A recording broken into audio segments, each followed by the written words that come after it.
Hi there, Traditional Chimney Sweep here. So yesterday I got a call from a customer who was experiencing hot embers falling out of the chimney into their fireplace. Upon inspecting the fire, I could see very quickly what the problem was. There's two main reasons why red hot embers might fall from your chimney. Reason number one is it could be the beginning of a chimney fire. For this reason, you'll want to put your fire out and call a sweep immediately to assess the issue. Reason two, if your chimney isn't lined all the way to the top of the chimney breast, it may be that some embers have gone over the top of the flue and out into your fireplace. For either of these issues, you'll want to call a chimney sweep to assess what the problem is. Hopefully, this will help you in the future if you have a similar problem. When I arrived at the house, the problem that we faced wasn't a common one. As my brush was going up through the flue and came out to the chimney breast, it didn't remove contact. While sweeping the flue, what I'm feeling for is to see whether or not the brush loses contact with the side of the flue. Experience lets me know when this is happening. If the brush loses contact, this tells me that the flue isn't lined all the way to the top of the chimney,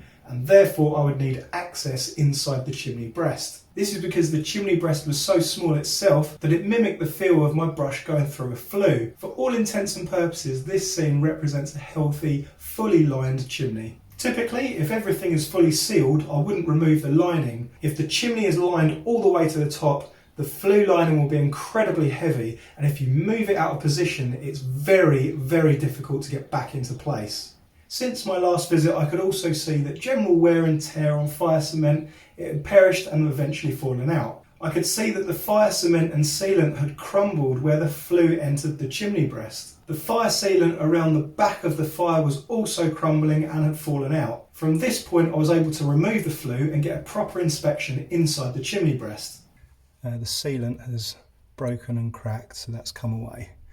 And then you can see here on the lining where that was once sealed at this point here. This chimney was sealed off completely despite not having a lining going all the way to the top. There's no problem with your chimney being completely sealed and no access to the chimney breast itself if the chimney is lined. If the chimney isn't lined, you need access points to clear the shelf. There's supposed to be an access point here either side to clean the shelf off, and the only reason you wouldn't have one of those is if the flue's lined all the way to the top, which, as you see here, there's no lining, so it shouldn't have been sealed. This causes two main problems.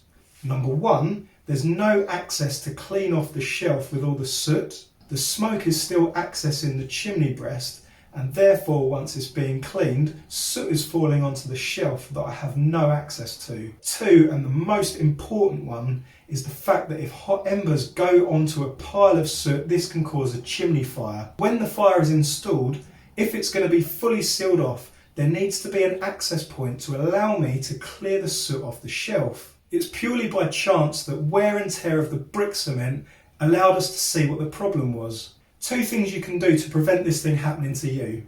Number one, if you purchase a property and the wood burner's already installed, call a chimney sweep and tell them that the fire was installed before you arrived. This means that the chimney sweep can check a couple of things, whether the lining goes all the way to the top of the chimney or not, and whether it should have been sealed. And number two, if there are access points to that shelf to allow the soot to be cleared off. What we can say coming away from this is this should not have been installed in this way in the first place. So what I've done for now is I've cleaned the shelf off, so all the dust and rubble's brushed off of there, so you've got nothing left sat on top of the shelf. In there, at the bottom of there. So that's clean, so you can have a fire safely in there. What you'll need to do is reinsert this lining, get it sealed, but if you're going to get it sealed, make sure there's a trap here, so like a little square cut out that goes here with some screws so I can remove it and then clean off the shelf, and the same again this side, and then obviously reattach them back on and seal them on there. So I've fitted the lining back on. What you'll need to do to seal it is around here you want some fire cement, so just scrape it off in these gaps like this and then rub it round so it smooths it off. So you want to pack it into all these little gaps around here. That will seal that piece, and then at the top around here you want to break all this stuff off, so clean all this up, take all the remaining silicone off, and then get some high temperature silicone to put a bead in all the way around and then smooth it over with your finger. so that will seal it, but you will need the plates either side. I hope this video was helpful. If you have any other questions about your chimney or your fire, get in touch on traditionalchimneysweep.com.